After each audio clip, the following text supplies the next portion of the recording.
Hi and welcome back to the channel. Final day of the season. Yeah, not that excited. I'm excited anyway. I'm excited because I started a new channel. We've done this together. We've been going through games and it's been fun for me, I can't lie. And just talking about my football club, it's one of the best feelings in the world. It always releases those endorphins for me, man, and I'm in a good mood, always in a good mood, especially after we get a win. Yo, today, final day of the season. There's a lot to unpack, so I'm not going to spend too much time talking about the game because the game just kind of went. We never really went out second gear, and it is what it is. It is what it is. Sorry, I got my notes here, just gonna try and get into it real quick. Not that much, just one page of notes of things, from the match. Yeah, let's get into it. Even though I want to talk about, actually, will I forget by the end? Let me just talk about it now. Big up to the women's, man. We got to finally see. That's why the season can't be a downer, because we still got a trophy this week. This season we got a trophy.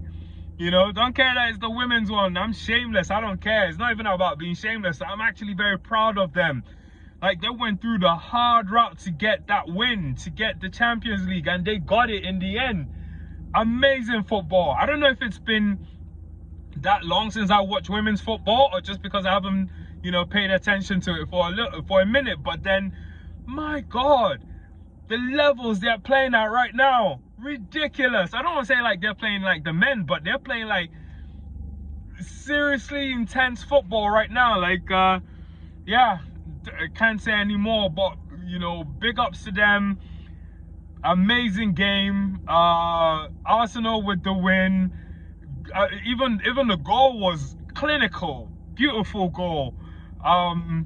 Yeah, Barcelona, they could have won it so many times, but we had good defenders and the goalkeeper was good as well.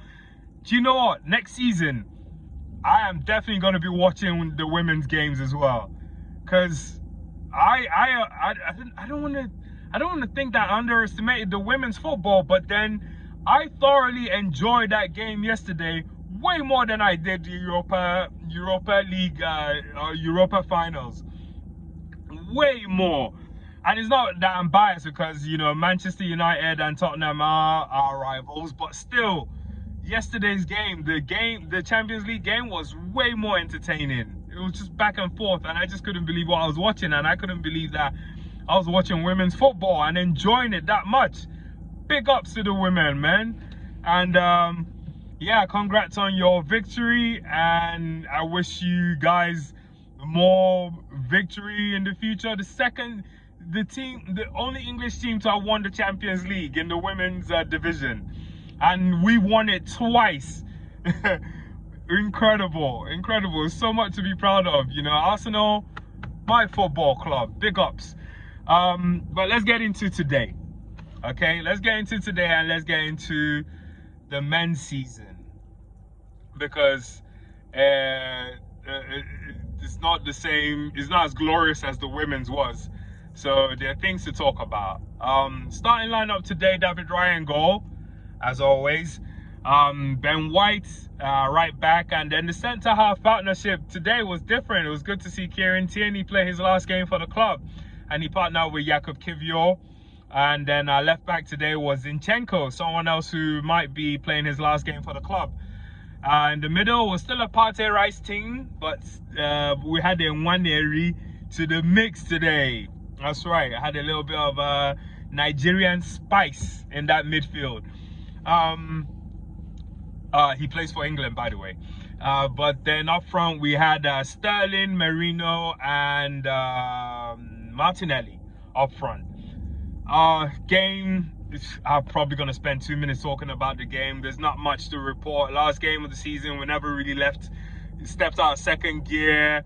Martinelli should have done a little bit better when he had the chance. He had a one-on-one at some point with the goalkeeper. The goalkeeper makes a good save, or Martinelli doesn't really have that, that killer, instinct to him to just kind of like, put that ball in the back of the net for me, I'll go with the latter.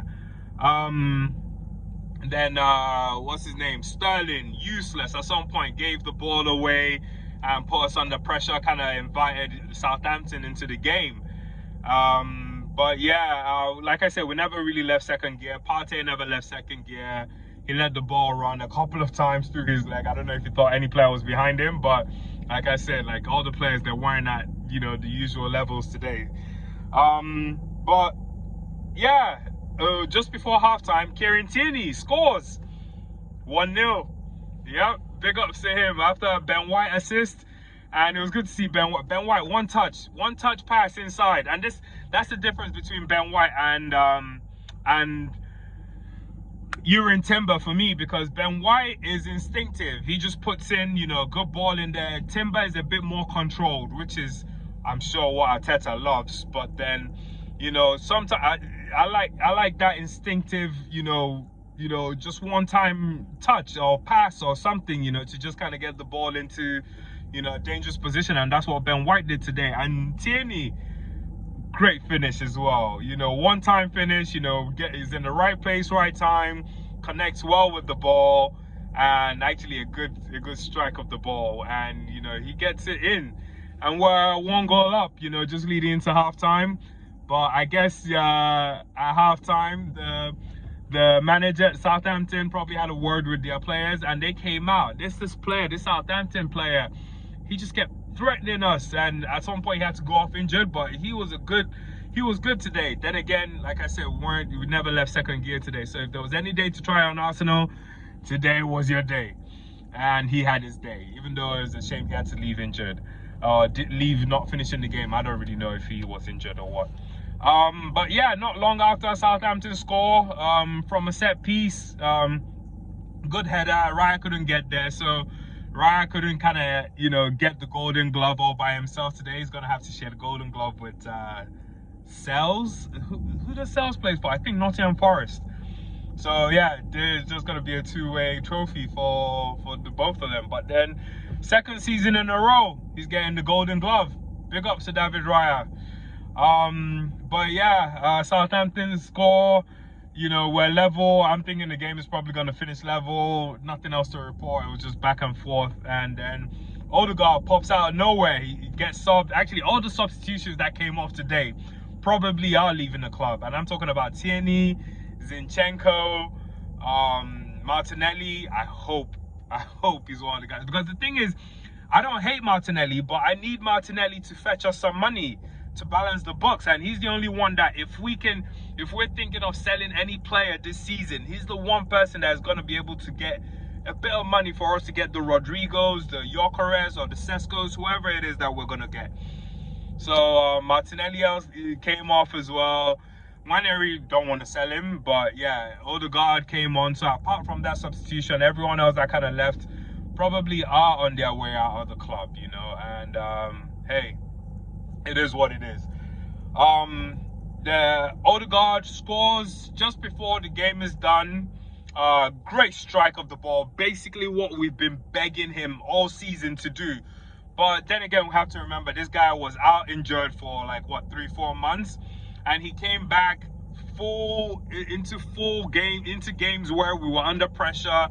And, you know, it's been hard for him, you know. And maybe next season he'll come back to the Odegaard that we know and love and remember. But this season was a bad season for him. Injured and then came back, wasn't at full fitness, but still had to try and make something happen. And it was difficult for him. Premier League is difficult. But yeah, good goal today from him. And we end up, you know, winning the game today to secure second spot. Definitely, even though Manchester City won their game. And who else won today? I didn't even care about the other teams. That's why it pissed me off when I was watching other channels and everyone was talking about how they were going to put Arsenal in a small screen and they're going to be watching the bigger games, you know, the games that matter. And I'm like, what are you guys talking about? Like, that's why. Anyway, I'm not going to get into it, but that actually pissed me off. I'm like, if you're supporting your club, support your club. Who cares about these other clubs, man? Who cares who finishes third, second, or who else is in the Champions League? You're going to find out anyway, you know. But then don't minimize Arsenal by, you know, talking them down. Like, even though you're pissed off at the way the season kind of went, but then don't just go, you know, like, oh, I'm not gonna watch Arsenal, I'm gonna put them in a small screen. And what, then again, do you, you know, you do you. But just hate seeing that from fans. You know, if you're committed to a club, you're committed. You know, it can be half foot in, half foot out, because what, you're not getting, you know, the results you want. Is that the way life goes? Is that the way life goes? Sorry, I meant to ask that in a question format, or in a question, as a question. But yeah, 10 minutes, just gonna take me another couple of minutes to just kind of get through the season. You know, nothing is going to be said now that hasn't been said before. Neto was a useless signing. So was Raheem Sterling. Raheem Sterling wasn't so useless. He actually did kind of contribute in certain parts, but very aggravating. I was a Raheem Sterling fan back in the days, like when he would play for Liverpool, when they had him, Sturridge, and who else was it? Was it Suarez? No, not Suarez. Salah still. They were tearing things up, especially him. That's why Man City went for him. And even at Manchester City, he was tearing things up. And his first season at Chelsea wasn't so bad. But then, I guess the thing about it is that Chelsea's not the same. You know, Chelsea's still trying to get back to the levels they were at. And Arsenal has leveled up to, you know, be challenging for the title. So him coming to play for Arsenal right now, that isn't what we needed. And, you know, it was a gamble. It was a bad gamble that the club took.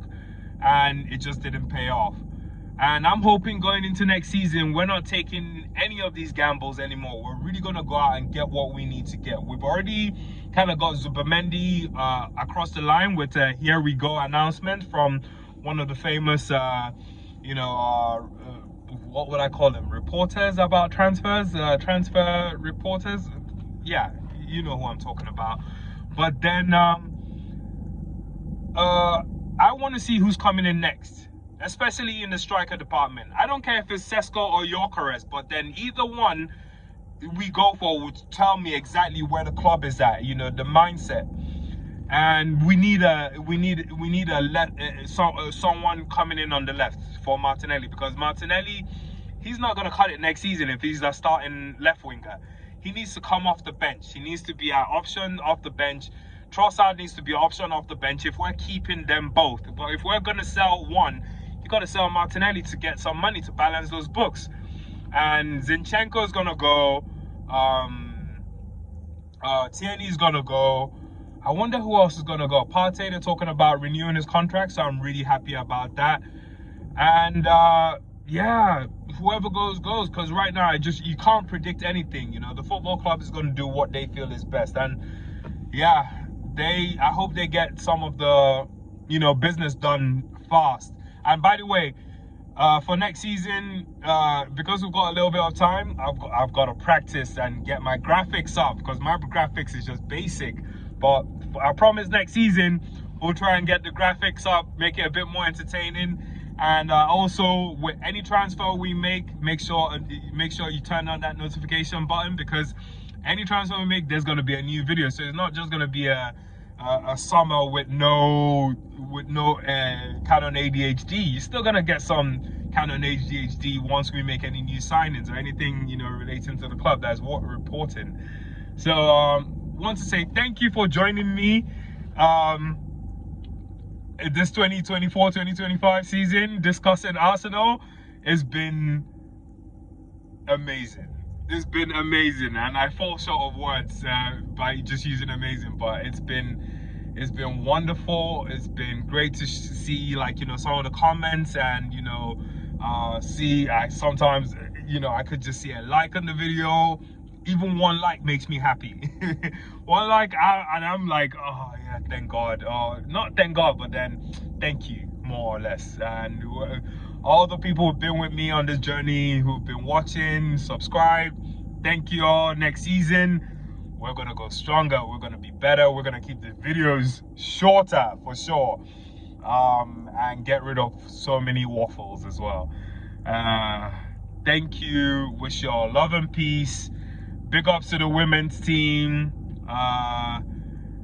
But yeah, signing out right now, and I hope you all have a great summer.